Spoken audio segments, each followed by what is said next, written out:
신약성경 15쪽입니다. 마태복음 10장 16절로 23절까지 말씀입니다. 한 절씩 교독하겠습니다. 보라, 내가 너희를 보냄이 양을 이리 가운데로 보낸과 같도다.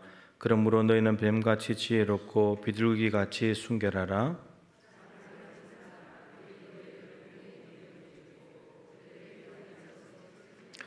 또 너희가 나로 말미암아 총독들과 임금들 앞에 끌려가리니 이는 그들과 이방인들에게 증거가 되게 하려 하심이라.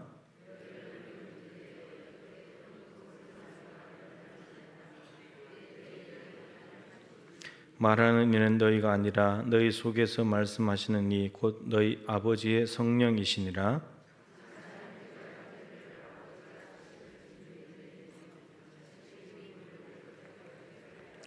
또 너희가 내 이름으로 말미암아 모든 사람에게 미움을 받을 것이나 끝까지 견디는 자는 구원을 얻으리라. 저 동네로 피하라. 내가 진실로 너희에게 이르노니 이스라엘의 모든 동네를 다 다니지 못하여서 인자가 오리라. 아멘.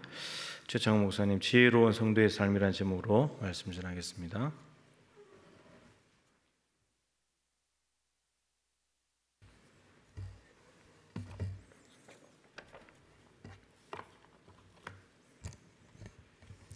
할렐루야. 네, 오늘도 이 저녁도 하나님의 은혜와 평강이 넘치는 복된 저녁 될 수 있기를 축복합니다.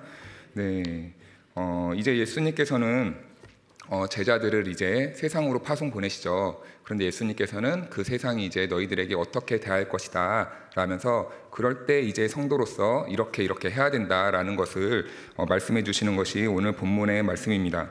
우리가 걸어갈 이 남은 생애 이 성경에 기록될 시대는요, 제자들의 모습과 별반 다르지 않다라는 것을 알 수 있습니다. 왜냐하면 본문의 상황이 오늘날 우리들의 삶의 상황에서도 지금도 여전히 일어나고 있기 때문입니다. 본문 전체의 기초가 제자들이 직면하게 되는 세상에 대한 설명인데요. 그리고 그 세상이 사도들과 제자들을 어떻게 대우해 줄 것인가에 대해 보여주고 있는 말씀이 오늘 우리가 읽은 본문의 말씀이라 할 수 있습니다. 그래서 이 모습을 그대로 우리에게 적용시켜봐도 별반 무리가 없을 정도로 제자들이 있었던 이 상황이나 지금 우리가 겪고 있는 상황이나 별반 다르지 않다. 그래서 사회생활을 하는 그리스도인들에게는 이 본문이 어쩌면 조금 더 현실적으로 피부로 와닿는 그러한 본문이라 할 수 있겠습니다. 사회생활을 하다 보면요, 교회를 다닌다는 이유만으로 손가락질 받고 비판받고 놀림을 받는 경우가 있습니다. 저도 이제 사회생활을 하다 보니까 거기에서 이제 많은 유형들을 보게 되는데요. 저는 이제 사회 초년 생활을 할 때는 이제 현장직에서 많이 근무를 했습니다. 사무실보다는 현장직은 굉장히 일하는 날이 대중 없잖아요.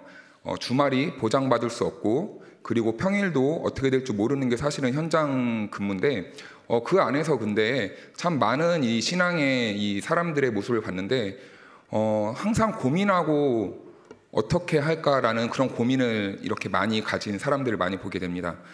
주말에 교회를 못 가는 것으로 이렇게 염려하는 것뿐만 아니라 이 사람과의 관계와 그리고 그 안에서 내가 어떻게 살아야 되는지 골머리를 앓으면서 사는 것이 아마 사회생활을 하고 있는 그런 이 성도님들의 삶이 아닐까라는 그러한 모습을 보게 됩니다. 그러면서 제가 이제 그때부터 조금씩 이제 꿈을 키웠던 것 같습니다. 이렇게 어렵게 사는 성도들에게 희망을 줄 수 있었으면 좋겠다. 위로를 줄 수 있었으면 좋겠다. 하나님의 말씀으로 어떻게 하면 이 사람들에게 이 복음을 잘 전하고 그리고 어떻게 하면 이런 어렵게 이 신앙생활을 하시는 분들에게 하나님의 말씀으로 위로와 이 평강을 전할 수 있을까? 라는 그런 젊어서부터 조금 그런 고민을 많이 했던 것 같습니다. 그런데 그때는 이제 제가 신학을 하기 전의 상황이었는데 그런 고민을 안고 있다 보니까 하나님께서 차츰차츰 저를 이렇게 인도해 가시더라고요. 저 역시 이제 직장 생활을 하다 보니까 주일 성수에 대한 압박이 굉장히 컸습니다. 그래서 제 그 일주일 동안의 기도 제목이 하나님 이번 주일에는 특근이 없게 해주세요라는 게 기도 제목이었습니다. 먹고 사는 게 바쁘니까 특히나 이 남성분들은 많이 공감을 해주실 수도 있을 것 같은데 주말에 이 현장직들은 특근이 굉장히 많습니다. 그런데 첫 번째 유혹이 있는데 돈의 유혹이에요. 주말을 끼고 하면은 일단 기본적으로 2배, 일당의 2배, 그리고 오후 점심 먹으면 3배, 또 야간까지 하면 4배, 막 이렇게까지 가거든요. 그리고 밤을 새면 막 5배. 그러면은 하루 일당이 그때 막 일당으로 계산해 주면은 막 12만 원, 막 15만 원, 그러니까 5배 하루 철야를 하면 얼마입니까? 그런데 그런 일들이 빈번하단 말이죠. 네, 그러니까 이게 사실은 이 주일을 정말 선택하고 온다는 것 자체가 그분들에게는 참 기적이고, 그리고 놀라운 하나님의 은혜가 아닐 수 없다는 거죠. 근데 오면 문제가 또 뭔지 아십니까? 일주일 동안 너무 고단하니까 졸아요. 이게 저도 자고 싶어서 자는 게 아니더라고요. 눈이 감기니까 자더라고요. 눈 뜨니까 축도하고.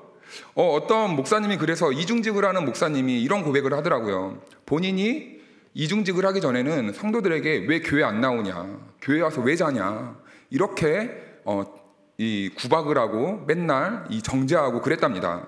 그런데 본인이 이중직을 하고 6일 동안 일을 하고 본인이 이렇게 예배를 드려보니까 그 마음을 알겠더라는 거예요. 그로부터 이제 목회를 다시 시작하시는데, 이제 그분의 고백이 그때부터 다시는 성도들에게 주일에 잔다고 구박하지 않는다라는 겁니다. 그리고 또 이 학생들이 이렇게 또 공부를 하지 않습니까? 그러면 얼마나 놀거나 공부하거나 나름대로 열심히 치열하게 살잖아요, 학생들도.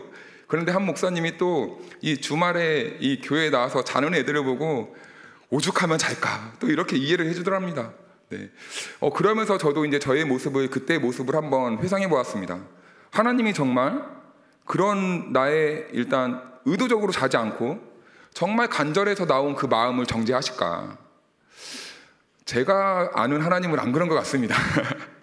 아무튼 그렇게 치열하게 사회생활을 하다가 교회에 오는데, 근데 문제는 그 돈이 아니라 그 돈을 포기하고 나왔을 때 그 받는 그 직장 동료로부터의 이 손가락질, 따돌림, 차별, 이 심리적인 게 더 크게 작용하더라고요. 그러니까 사회생활 하면서 돈도 잃고 사람도 잃고 마음도 다치고 이 그리스도인으로 산다는 것이 참으로 이렇게 힘들구나.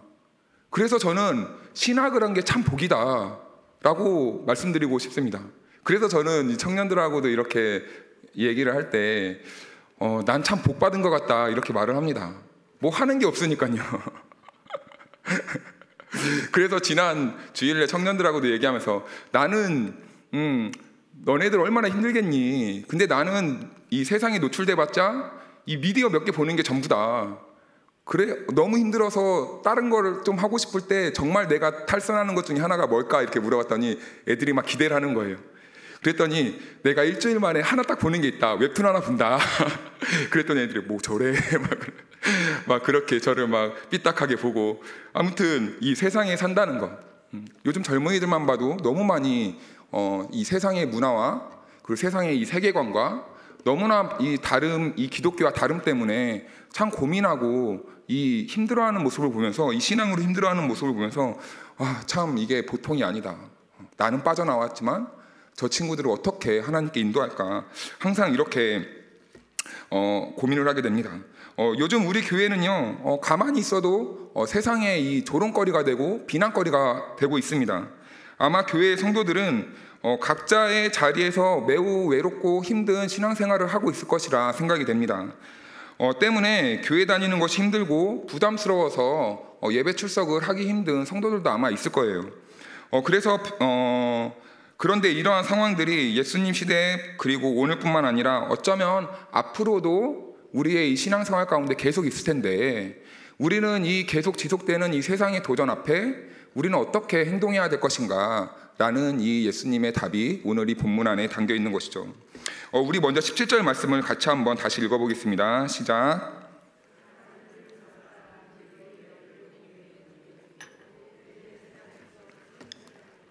네, 아멘. 뱀같이 지혜롭고 비둘기같이 순결하라. 네, 이 말씀을 굉장히 추상적이게 얽어물이죠. 우리는 세상에서 유혹이 있을 때 어떠한 억압 앞에 뱀같이 지혜로워야 되고 비둘기같이 순결한 성도의 삶을 살아야 된다. 여기까지가 사실은 많이 메시지가 끊기는 것 같습니다. 그런데 이것을 각자 의견이 좀 다르게 해석을 하기도 하는데요. 그런데 가장 보편적으로 이렇게 해석하는 방법은 이 동물의 특성을 이해하면서 이 본문을 보는 방법이더라고요. 그래서 먼저 이 뱀처럼 지혜롭게라는 말은 이 뱀이 가진 동물의 특성을 먼저 우리는 생각해 봐야 됩니다. 뱀은 굉장히 민첩하고 그리고 예민합니다. 작은 이런 공격 앞에서도 민첩하게 빠르게 행동하는 게 뱀이라는 것이죠. 성도가 이렇게 어떠한 압박이 올 때, 유혹이 올 때 민첩하고 재빠르게 행동해야 된다는 것을 먼저 예수님께서는 가르쳐주고 있는 것이죠. 그리고 비둘기라는 것은요, 성경에서는 대표적으로 이스라엘 민족을 이렇게 상징하는데요. 비둘기가 가진 특성 중에 하나는 우리가 생각할 때 바로 그 순결함입니다. 순결함. 이스라엘과 교회된 우리가 성결해야 함을 말할 때 비둘기와 같아야 된다라고 이렇게 가르쳐주고 있습니다. 그런데 성경에서 이 사용된 순결이라는 이 단어를요, 성경 전체의 개념으로 우리가 이것을 한번 이해해 보면요, 이 순결이라는 단어는 나뉘지 않는 마음입니다. 나뉘지 않는 마음. 그래서 오로지 예수 그리스도만 바라보는 마음이 바로 순결한 성도의 이 모습이다라고 우리는 이해할 수 있는 것이죠. 뱀처럼 민첩하고 그리고 민감하게 그리고 예수님만 바라보는 마음 어딘가 이 어색한 이 조합처럼 보일 수도 있는데요. 그런데 이 뱀과 비둘기의 특성은요, 서로 다른 것처럼 보이지만 하나에 관통하는 동일한 메시지가 있다라는 겁니다. 즉 성도의 삶 가운데요, 어떤 어려움과 고난과 역경이 찾아올 때 우리는 민첩하고 민감하게 반응해야 된다는 것이죠. 어떻게 반응해야 될까요? 우리는 어떠한 공격이 왔을 때, 어떠한 유혹이 찾아왔을 때, 어떠한 어려움이 찾아왔을 때 그냥 가만히 넋놓고 기다리고 있는 것이 아니라 예민하고 민첩하게 나뉘지 않는 마음으로 예수 그리스도를 바라봐야 된다는 겁니다. 이것이 바로 비둘기와 같이 뱀같이 우리 성도들이 살아야 되는 모습이죠. 그런데 우리의 모습은 어떻습니까? 우리가 어떠한 어려움과 유혹 앞에서 항상 하나님께 재빠르게 나오기보다는 항상 우리는 세상에 더 많은 관심을 갖습니다. 사람에게 더 많은 이목을 집중합니다. 하지만 하나님께서는, 예수님께서는 세상을 사는, 세상의 어떠한 유혹과 세상의 고난이 찾아왔을 때 믿는 사람들은 그 고난과 역경 앞에 재빠르고 민첩하게 바로 살아계신 하나님을 믿고 의지하며 그렇게 살아야 된다는 것을 말씀해주고 있습니다. 그런데요, 어려움이 찾아오면 내 생각과 다르게 마음이 흔들리는 게 사실은 우리의 연약한 이 인간의 마음입니다. 아무리 내가 예수 그리스도를 붙잡고 싶어도 사실은 그러지 못하는 게 우리의 연약한 마음이라는 것이죠. 그래서 우리의 마음에 염려와 근심, 두려움이 몰려와 마음에 쉽게 나뉘게 됩니다. 그래서 주만 바라보고 싶어도 기도는 하고 있지만 항상 근심과 두려움과 걱정을 안고 기도를 한다는 것이죠. 그러다 결국에 하나님을 우리는 멀리하게 될 수도 있는 가능성이 열리게 되는 겁니다. 그럴 때 우리는 그 상황 속에서 민감하게, 아주 민첩하게, 재빠르게 주님만 바라보고 주님께 집중할 수 있는 그런 신앙을 겸비해야 된다라는 것이죠. 사랑하는 성도 여러분, 어려우시죠? 많이 힘드시죠? 네. 여러 가지 삶의 질고 때문에 정말 붙잡을 게 하나라도 없다고 이렇게 느껴지십니까? 그러나 여러분, 오늘 주님께서는 그러지 않다라고 우리들에게 말씀해 주시죠. 그러면 그럴수록 우리는 우리의 마음을 빨리 예수님께 집중하고 뱀처럼, 비둘기처럼 민첩하고 날렵하게 나뉘지 않는 마음으로 하나님만 바라봄으로 우리 하나님이 우리 안에서 새해를 역사하게 될 것을 믿는 마음으로 주님만 의지할 수 있는 동부의 가족들 될 수 있기를 축복합니다. 네, 우리 17, 18절 말씀 같이 한번 18절 말씀 같이 한번 읽어보겠습니다. 시작.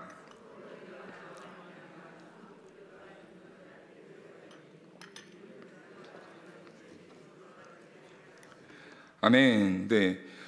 한국 교회의 세례는요, 사실은 그 의미가 매우 약소화됐다라고 볼 수 있습니다.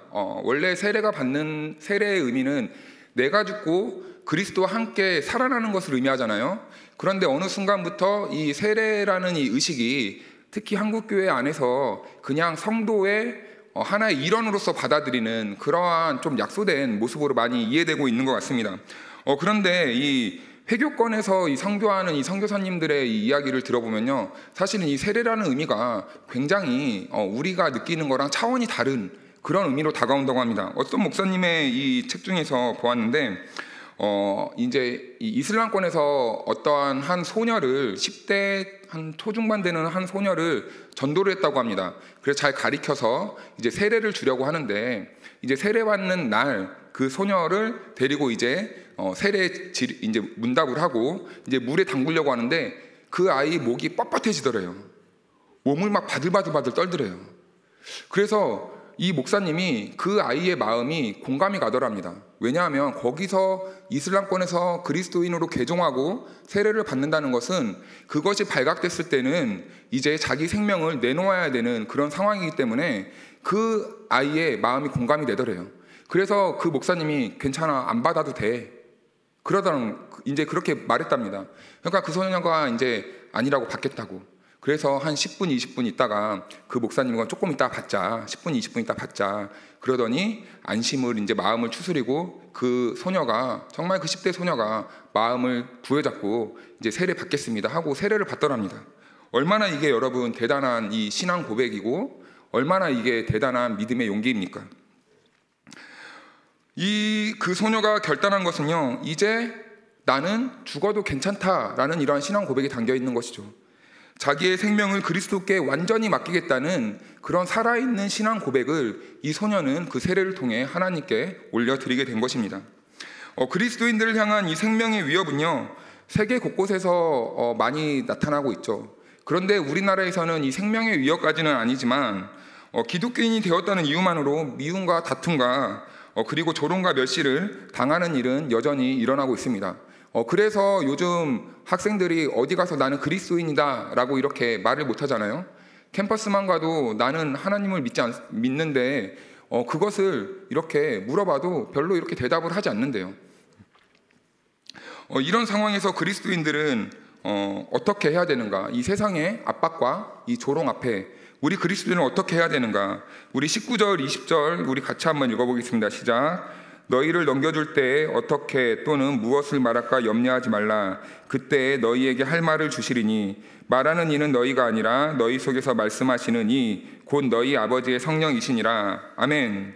네, 우리 요한복음 15장 26절을 한번 가볼까요?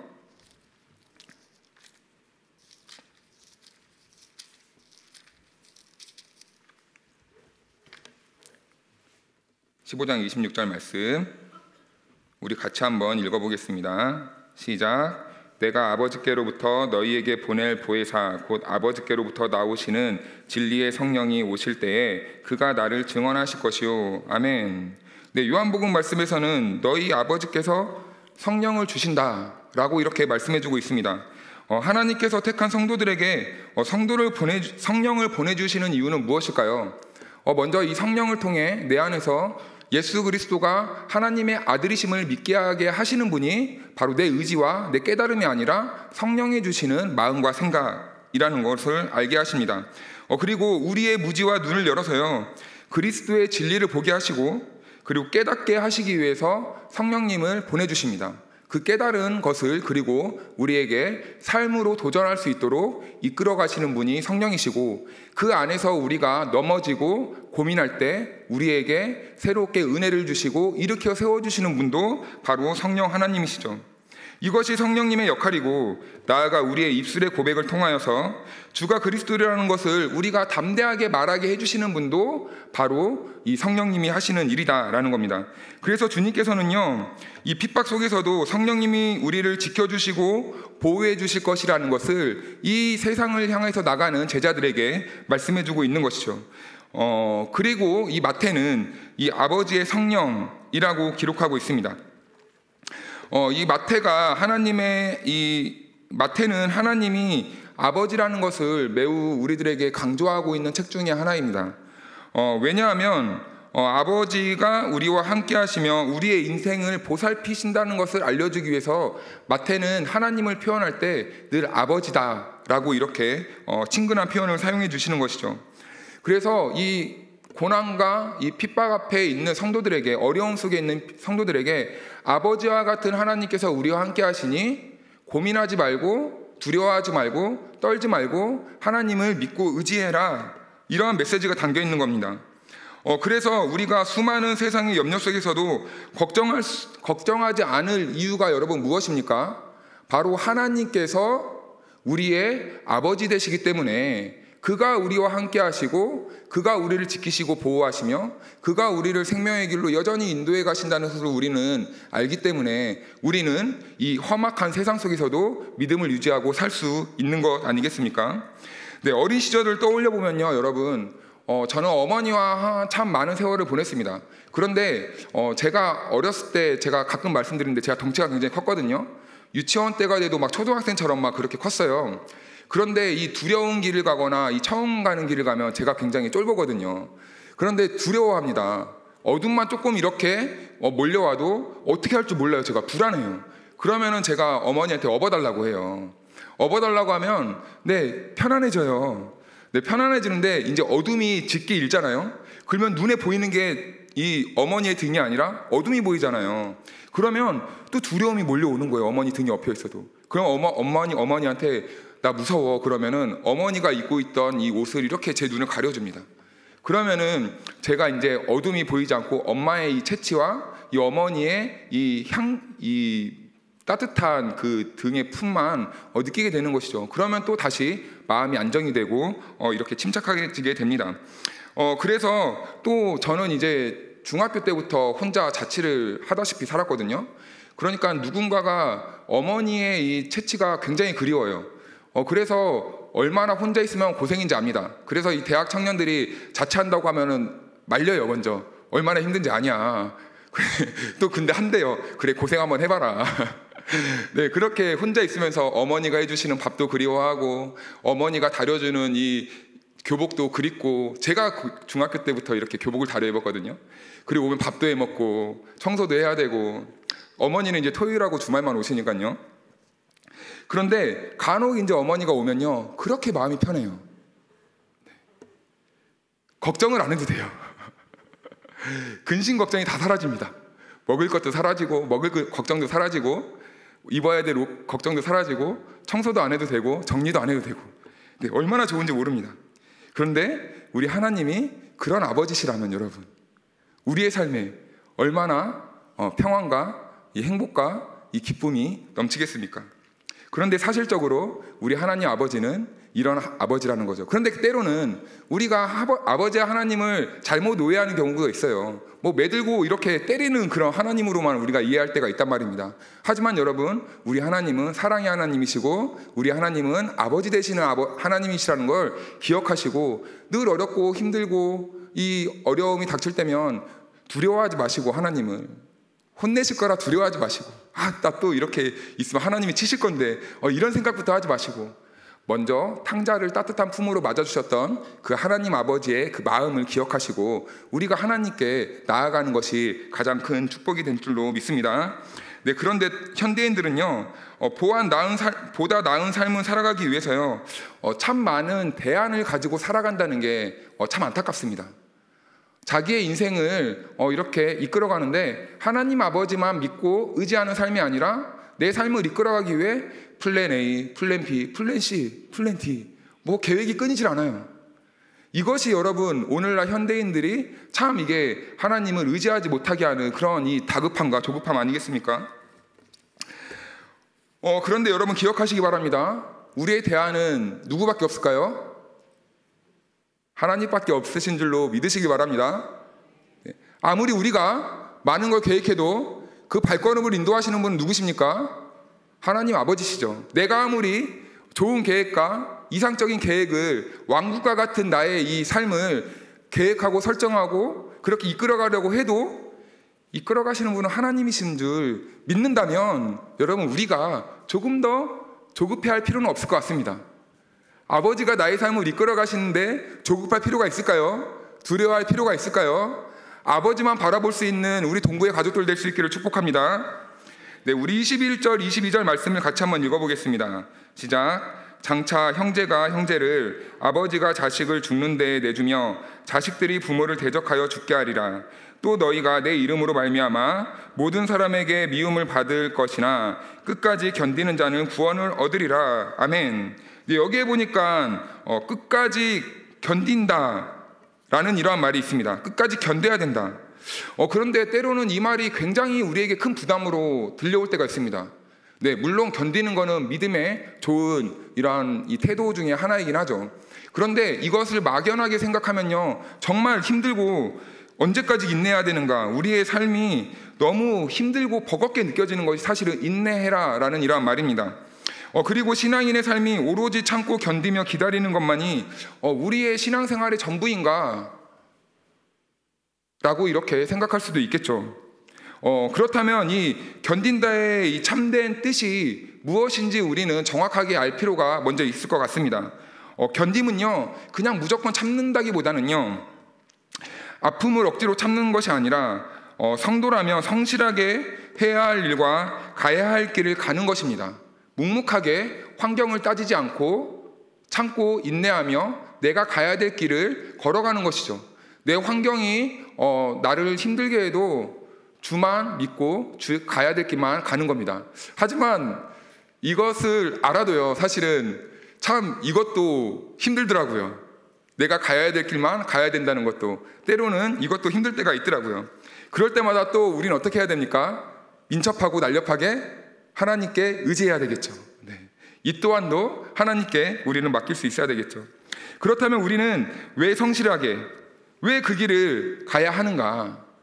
왜 우리가 가야 될 길, 성도로서 가야 될 길, 그렇게 우리를 억압하고 조롱하고 우리를 해방하는 세력이 있어도 우리는 왜 그 길을 가야 되는가? 여러분, 여기에는 우리 아버지 하나님의 그 놀라우신 사랑의 이 마음이 담겨 있습니다. 하나님께서는 여러분, 죄와 사망의 권세에 있던 우리들을 끝까지 포기하셨던가요? 한순간도 포기하신 적이 없죠.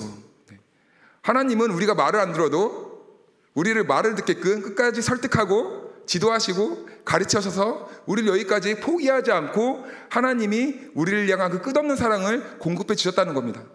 그렇기 때문에 우리는 그 하나님의 자녀로서, 하나님의 그 마음을 우리는 받은 자로서, 하나님께서 우리를 그렇게 구원해 주셨다는 그 사실 아는 자로서 우리 또한 우리가에게 주어진 이 성도의 삶을 성실하게 가야 된다는 것이죠. 포기하면 안 된다는 것이죠. 어떠한 상황이 와도 그 상황 때문에 포기하는 것이 아니라 아버지 하나님의 그 성품에 따라 우리도 끝까지 민첩하게 하나님을 의지하면서 우리가 가야 될 길을 가야 된다는 겁니다. 사역을 하다 보면은 참 포기하고 싶을 때가 많이 있더라고요. 저는 참 희한하게 이것도 복인가 봅니다. 가는 교회마다 꼭 2부서씩 맞습니다. 여기서도 2부서씩 봤는데, 근데 문제가 뭐냐면 그 한 부서는 그 교회에서 나름 잘 돼요. 그런데 또 한 부서는 다 무너져 가고 있어요. 희한하죠? 여기서도 근데 사실은 제가 지난 수년간 청년부 때문에 많이 이렇게 골머리를 앓지 않았습니까? 그런데 매년 이 코로나 때문에 이 청년부가 모이지 못하고 3명, 4명, 1명으로 1명, 2명 이렇게 예배 드리는데 한 달 한 달이 참 피눈물이 나더라고요. 이것을 언제까지 이 짓거리를 해야 되나. 죄송합니다. 언제까지 내가 이 몹쓸 수고를 해야 되나.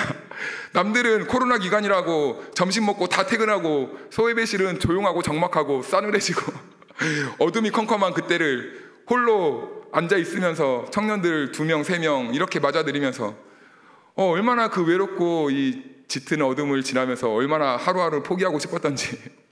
그럼에도 이 주시는 마음이 하나였습니다. 버텨라. 인내해라. 할 수 있는 게 없잖아요. 할 수 있는 게 없더라고요. 그래서 그때 주님이 주신 마음이 인내하고 버텨야지. 할 수 있는 게 없으면 그 자리를 지켜라 라는 것이었습니다. 네, 그래서 이 또 요즘 일 사역을 하다 보니까 이제 또 요즘은 또 코로나가 풀리고 청년들이 또 그래도 많이 오잖아요. 그러면서 이 갈등이 생기더라고요. 처음에는 1명, 2명이 그렇게 막 소중하고 그랬는데 좀 이렇게 많아졌다고 교만해져가지고 건방져져가지고 이제는 대를 위해 소를 포기해야 되나 이런 마음이 들더라고요. 그럴 때마다 항상 제 밑바닥에 있는 그 낮은 마음을 보게 하십니다.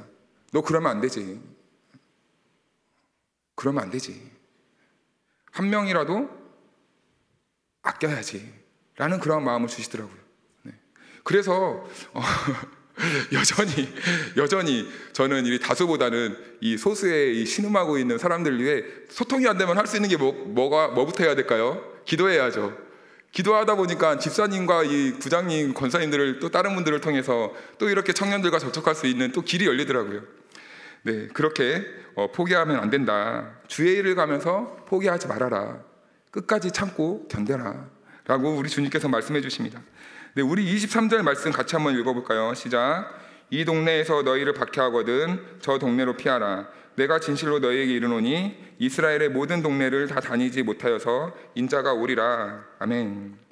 네, 여기에서 말씀은요, 우리가 전에서 읽었던 것과 다르게 박해가 있으면 도망가라고 말씀하시네요. 지금까지는 참고 견디고 주만 바라봐야 된다라고 해놓고선 예수님은 좀 다르게 박해가 있으면 도망가야 된다라고 이렇게 말씀해 주십니다. 하지만 우리는 이 말씀을 오해하면 안 되죠. 성실하지 못해서, 진실하지 못해서 그 사역자나 그 전도자가 도망가는 것은 아닙니다. 우리가 오해하는 것 중에 하나가 신앙이 무모해야 된다라고 이렇게 믿는 것입니다. 하지만 우리의 신앙은요, 무모하지 않아야 됩니다. 사도행전을 보면요, 사도 바울은 복음을 전하다가 수시로 이렇게 도망하는 모습을 봅니다. 우리가 무모한 신앙을 믿는다면 사도 바울은 이 자기를 복음을 전하다가 자기를 해하려는 사람이 있으면 어떻게 해야 됩니까? 즉각 순교해야 되는 게 옳죠. 하지만 사도 바울은 그러지 않았다라는 겁니다. 무모하지 않고 일단 도망을 갑니다. 그래서요, 이 성도들은요, 이 사도 바울이 어디에 있는지 찾기를 항상 자주 했던 모습을 보게 됩니다. 바울이 복음을 전하다가요, 어떤 위협이 몰려오면 때로는 이 바구니를 타고 그 마을을 탈출하기도 하고 이랬던 적도 있습니다. 그리고 그가 그런데 그 도망한 곳에서 무엇을 했는가, 이것이 중요합니다. 바울은 어떠한 위협이 왔을 때 도망갔는데 그 도망간 곳에서 무엇을 했는가? 바울은 성실하게 복음을 전했다라는 것이죠. 그리고 또 박해가 오면요, 그는 또 고집부리지 않고 또 이동합니다. 그러면서 또 자기의 생명을 보존하고 또 그곳에서 성실하게 주만 의지하며 주어진 사역을 감당하게 됩니다. 이 말씀에서, 그래서 우리는 이 말씀을 보면서 피하라, 이게 핵심이 아니죠. 우리는 이 말씀을 보면서 어떠한 상황 속에서도 내가 비록 지금은 도피하지만 그 도피한 자리에서도 복음을 전해야 된다라는 것입니다. 상황에 따라서요, 우리 교회는 모일 수도 있고 모이지 못할 수도 있고 그리고 나갈 수도 있고 나가지 못하는 그런 상황이 생길 수도 있습니다. 그러나 그럼에도 불구하고 우리가 놓지 말아야 될 생각, 그 사명은 있죠. 복음을 전해야 된다라는 것입니다. 우리가 코로나 기간 때 전도하러 나가지 못했지만 우리는 그럼에도 불구하고 복음을 어떻게 전해야 될까라는 이런 관심과 고민에 항상 사로잡혀 있었습니다. 그래서 우리는 무엇을 어떻게 할까도 중요하지만 우리가 무엇을 해야 되는가라는 것을 잊지 않아야 된다는 것이죠. 하지만 우리는 요즘 이렇게 한국교회를 보면 무엇을 해야 되는가라는 본질적인 물음보다는 이것을 어떻게 할 것인가라는 거기에만 사로잡혀서 논쟁하고 다툼과 분열이 일어나고 있다는 겁니다. 복음은요, 감추고 도망하는 것이 아니죠. 세상이 아무리 우리를 박해해도 우리는 다른 방법과 우리는 다른 장소에서 늘 언제나 복음을 전하며 그렇게 사는 것이 우리의 숙명이라는 겁니다. 왜냐하면 우리의 본업은 무엇입니까? 세상에서 먹고 사는 것입니까?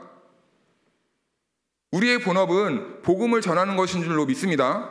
그래서 우리가 어디에 있든지 어떤 장소에 있든지 어떤 상황 속에 있어도 우리는 늘 복음을 전하는 일에 이렇게 최선을 다해야 된다는 것이죠. 사랑하는 동부의 성도 여러분, 우리는 세상에서요, 성도로서 주어진 삶을 살다가 보면 여러 가지 어려움을 당할 수도 있습니다. 그럴 때 바라기는 민첩하게 재빠르게 주만 바라보시기를 축복합니다. 그리고 우리가 하나님을 의지하면서 우리에게 주신 은혜로 우리가 있어야 되는 그 자리에서 성실하게 우리가 해야 될 일을 감당하며 사는 그런 복음의 사람들 다 될 수 있기를 축복합니다. 우리가 해야 할 일은요, 바로 그리스도의 제자로서 십자가의 길을 걸어가신 그 주를 증거하는 삶이죠. 우리 모두가 그래서 주님 다시 오시는 그날까지 주를 의지하면서 주님께서 우리에게 맡겨주신 그 지상 대명령, 이 제자 삼으라는 이 복음 전파의 사명을 끝까지 잘 감당할 수 있는 저와 여러분들의 복 있는 삶이 될 수 있기를 축복합니다. 네, 우리 같이 찬양하겠습니다.